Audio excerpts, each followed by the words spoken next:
बच्चों good morning. आज आप लोगों को क्लास 10 का जो एक टॉपिक पहले चल रहा था मानव का पाचन तंत्र, ठीक है, जिसको कहा जाता है ह्यूमन डाइजेस्टिव सिस्टम। इसके तहत आप लोगों को जो मैंने बताया था कि मानव की जो पाचन तंत्र का जो सिस्टम होता है, इस पूरे सिस्टम को क्या कहा जाता है? आहार नाल। और जिसकी समथिंग लंबाई भी मैंने बता दी थी। ये शरीर में सबसे बड़ा सिस्टम होता है जो 8 से 10 मीटर का होता है, ठीक है। और ये आहार नाल कितने भागों में बटी होती है? 1 2 3 4 5। पहला भाग इसका आता है मुख गुहा। पहला भाग कौन सा होता है? मुख गुहा, ठीक है। और मुख गुहा के बारे में पहले वीडियो में मैंने आप लोगों को बता भी रखा था, ठीक है।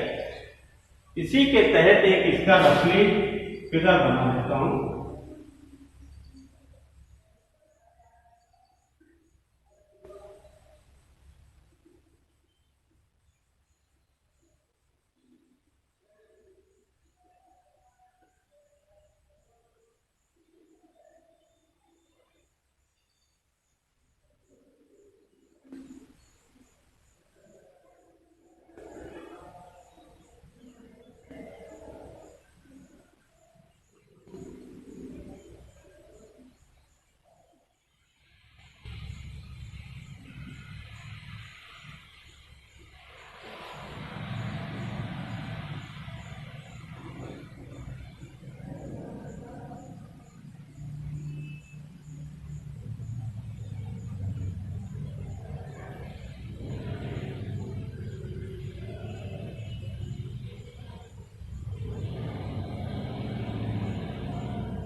इस टाइप का एक रफली फिगर मैंने बना रखा है। ये यहां से शुरू होता है। सबसे पहले आप लोगों को जिससे भी बताया है क्या होता है?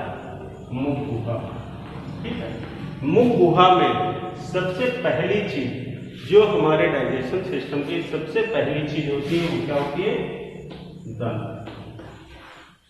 क्या होते हैं? दंत। दांतों के विषय में पहले वीडियो में मैंने आप लोगों को बता रखा है, ठीक है, जिसको कि आप लोगों को नोट भी कर लेना है। उसके बाद दूसरा टॉपिक इसी में बताया था। दंत के बाद क्या है? जीवा, ठीक है। जीवा के बारे में भी इसी वीडियो में बता रखा था। अब इसके बाद तीसरी चीज आती है इसी में, क्या आती है? लार ग्रंथि। मुख में जो लार ग्रंथियां होती हैं उनके बारे में आज मैं आप लोगों को बताऊंगा, ठीक है। तो पहली चीज मुख गुहा हो गई। दूसरी चीज क्या हो गई? ग्रास नाल हो गई, ठीक है। तीसरी चीज क्या हो गई?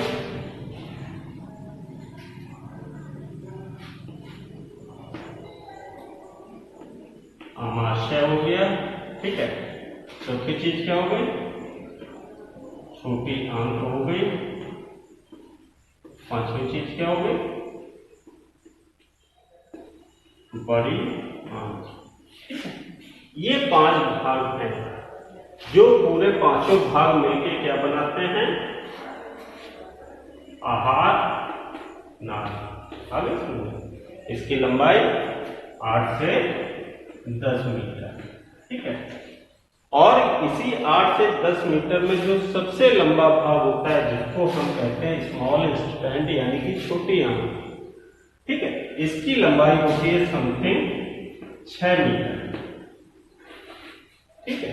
और इसकी लंबाई, इसके बाद जो हमारी बड़ी आंत आती है इसकी 1.5 मीटर, ठीक है।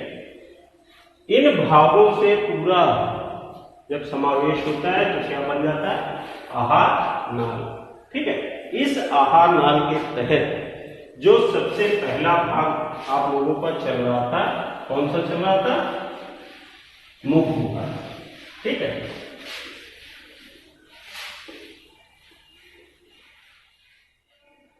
अब मुख गुहा में आपके दांत हो गए थे, जीवा हो गई थी। अब इसके बाद क्या आता है? नंबर 3। ठीक है, लार ग्रंथियां। ठीक है, ये हमारे मुख में 1 2 3 1 2 3 3 प्रकार की पाई जाती हैं। और 3 प्रकार यानी कि इनकी संख्या होती है, संख्या में ये कितनी होती है? 6, लेकिन जोड़ी में कितनी होती है? 3। संख्या में 6, लेकिन जोड़ी में 3 जोड़ी हमारे मुख गुहा में लार ग्रंथियां पाई जाती हैं। नंबर 1 कौन सा है? पैरोटिड। ठीक है, नंबर 1 कौन सा है? पैरोटिड। नंबर 2 कौन सा है? अधोअंग।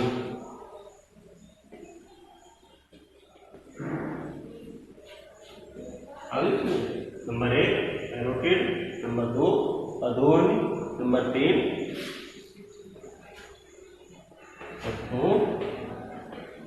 जीवा।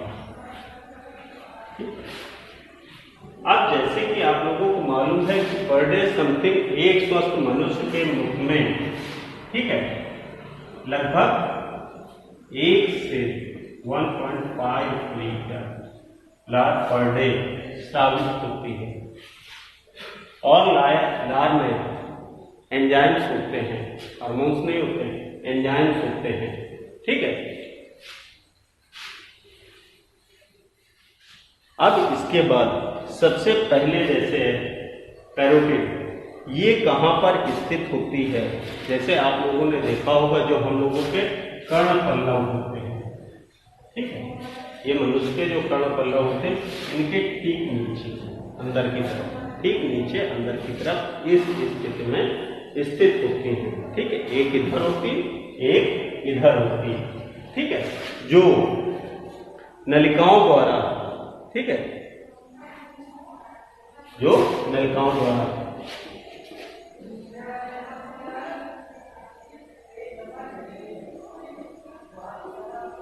एक्सटेंशंस नलिकाओं द्वारा खुलती है। ठीक है, अब इसके बाद नंबर 2 आता है, ये जबड़ों के पास स्थित होती है। ये जो जबड़े होते हैं, ठीक है, इनके पास स्थित होती है। नंबर 3 अधोजीवा, यानी कि जो जीभ के नीचे स्थित होती है। तो ये स्थिति होती है इनकी लार की, और इन्हीं से लार जो है प्रतिदिन हमारी स्रावित होती है। जो लार के कार्य होते हैं, लार के कार्य भी होते हैं। लार का कार्य होता है मुख गुहा को गीला बनाए रखना। जो हम भोजन चबाते हैं और चबे हुए भोजन को, जब भोजन हमारा कायल बनता है, लुगदी बनता है, उस लुगदी को ग्रास नाल में निकालने के लिए वो तक मान के चलते हैं, ये हमारे क्या है? भोजन की लुगदी है। ठीक है, इसको जब निगला जाता है तो निगलने में ये क्या होती है? सहायक होती है। और निगलने के कारण ये भोजन यहां से सीधे कहां पहुंच जाता है? कहां पहुंचता है? आमाशय में पहुंचता है। ठीक है, मुख गुहा से भोजन को क्या किया गया? छोटे छोटे कणों में तोड़ा गया, उसकी लुगदी बनाई गई, टाइम बनाया गया, और इस टाइम को क्या होगा? ग्रास नाल के माध्यम से सीधे आमाशय में गिराया जाता है। अब समझ लो।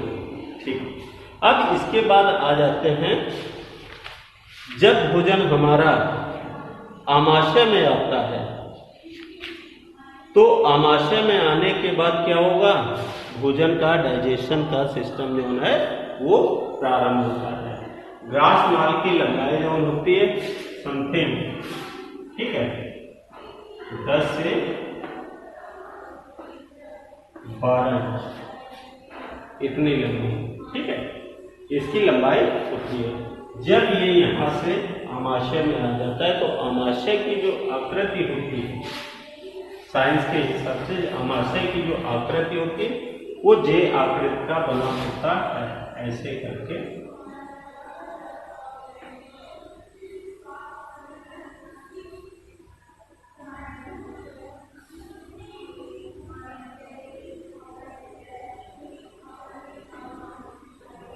इस आकृति में बना होता, जो कि 3 भागों में ऐसे करके बटा होता है। ठीक है, जब भोजन यहाँ से आता है, आने के बाद भोजन क्या होगा, सीधे ग्रास नाल से होते हुए नॉन स्टॉप, ग्रास नाल में कहीं भोजन नहीं होता है, भोजन सीधे कहाँ आ जाता है, आमाशय में। और आमाशय में आने के बाद यहाँ पर क्या होता है, इसकी पेशियां जो होती है सकुंचनशील होती है। कैसी होती है, सकुंचनशील होती हैं, जो एक ऐसी गति क्रमाकुंचन, यानी कि जैसे ये हाथ है, देखना आपको, ये क्या हो रहा है,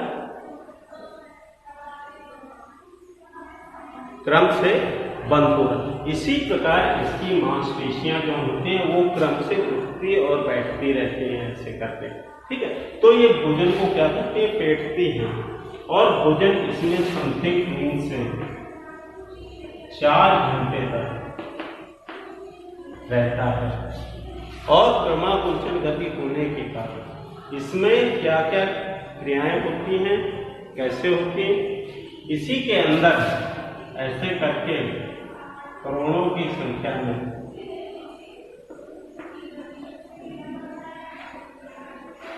क्या होता है, जठर ग्रंथियां पाई जाती हैं, जिनसे HCl पदार्थ हाइड्रोक्लोरिक अम्ल ये स्रावित होता रहता है। इसके स्रावित होने के कारण भोजन को डाइजेस्ट करने में आसानी होती है। इसका कार्य होता है कि भोजन में आए हुए जो भोजन के साथ जो बैक्टीरिया आ जाते हैं, उन बैक्टीरियों को खत्म करने का कार्य, जो भोजन के साथ लार आती है उसके लार के प्रभाव को खत्म कर देने का कार्य, और जो भोजन के टुकड़े होते हैं उन भोजन के टुकड़ों को महीन कणों में तोड़ने का कार्य करते हैं। ठीक है, तो ये कार्य आमाशय में होता है। अब जैसे इसमें आप लोगों को बताया है कि इसमें 2 प्रकार के दरवाजे लगे होते हैं। ठीक है, एक ये ऊपर होता है और एक ये नीचे होता है। जब भोजन गिरता है तो ये दरवाजा ऐसे करके खुल जाता है, पार्ट होते हैं, और भोजन इसमें अंदर आ जाता है, फिर ये ऐसे हो जाता है। फिर यही सिस्टम यहाँ पर होता है कि जब भोजन इसमें फेंका जाता है और क्रमाकुंचन गति में होने के बाद जब भोजन फिट जाता है तो यहाँ पर लेई की आकृति जैसे लेई होती है, उस तरह भोजन धीरे धीरे धीरे धीरे कहाँ पर आने लगता है। ये एक हिस्सा होता है, छोटी जो आप लोगों को स्मॉल इंटेस्टाइन लिखाई थी। ठीक है, छोटी, इसका पहला भाग होता है ग्रहणी। क्या होता है, ग्रहणी। ठीक है, शेड्यूलर। इसका पहला भाग ये जो होता है, ठीक है, अब यहां से भोजन क्षारीय होना प्रारंभ होता है।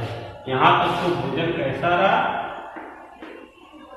कैसा रहा, अम्लीय। ठीक है, लेकिन यहां से भोजन जैसे ही क्षारीय होगा तो इसको क्षारीय करने के लिए यहां पर कुछ हमारी ग्रंथियां कार्य करती हैं और उन ग्रंथियों से स्रावित होने वाले पदार्थ इस भोजन में मिलना प्रारंभ करते हैं।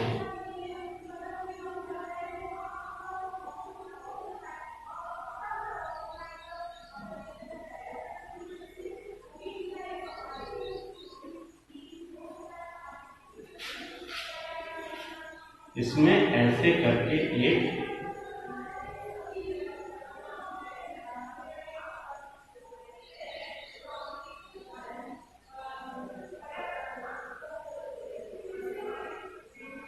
इस तरह का एक पार्ट होता है जिसको कहा जाता है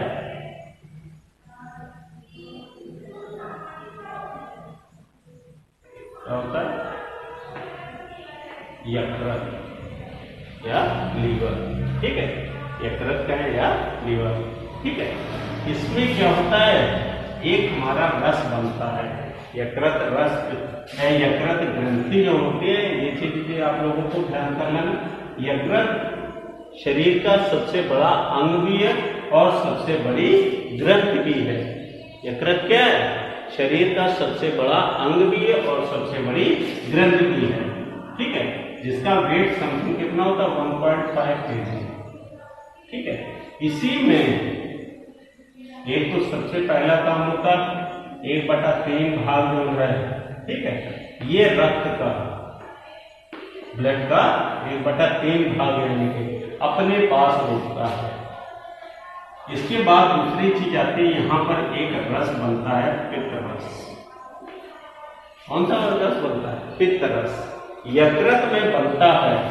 और इसके बाद बनने के बाद इस नलिका द्वारा ये क्या होता है, यहाँ पर एक थैलीनुमा संरचना होती है जिसको कहा जाता है पित्ताशय। ठीक है, पित्त रस बनता यकृत में है लेकिन जमा कहाँ होता है, पित्ताशय में। ठीक है, फिर इसी नलिका द्वारा ये यहां से आता है पेशी ग्रहणी के बाद, और दूसरी ऐसे करके एक संरचना बनी होती है, पत्तीनुमा एक संरचना होती है, ये भी एक ग्रंथि होती है जिसको कहा जाता है अग्न्याशय, पैंक्रियास। ठीक है, ये एक इस प्रकार की ग्रंथि है कि जो मिश्रित ग्रंथि कहलाती है। शरीर में 3 प्रकार की ग्रंथियां पाई जाती है, अंतःस्रावी, बहिःस्रावी और मिश्रित। तो मिश्रित ग्रंथि जो है वो हमारे कौन सी, अग्न्याशय ग्रंथि होती है। ठीक है, और इसी के अंदर एक पदार्थ बनता है इंसुलिन। कौन सा बनता है,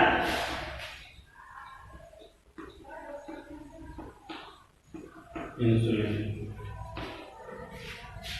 इस इंसुलिन का स्राव यहां से, जो इसके अंदर लैंगरहैंस की डिकाएं होती हैं, ठीक है, जिसमें अल्फा बीटा गामा कोशिकाएं पाई जाती है, इनसे स्रावित होने के बाद ये इंसुलिन जो है, ठीक है, ये यहां से आके इस पित्त रस के साथ यहां पर आके इस तरह ग्रहणी में गिरता है। जब ये भोजन के साथ यहां से जब भोजन चलता है ग्रहणुमा रूप से, तो ये पदार्थ आके यहाँ पर इससे मिल जाते हैं। यहाँ से भोजन जो अम्लीय होकर चल रहा था, यहाँ से कैसा हो जाता है, क्षारीय हो जाता है। भोजन कैसा हो जाता है, क्षारीय हो जाता है। ठीक है, क्षारीय होने के बाद जब यहाँ से भोजन चलेगा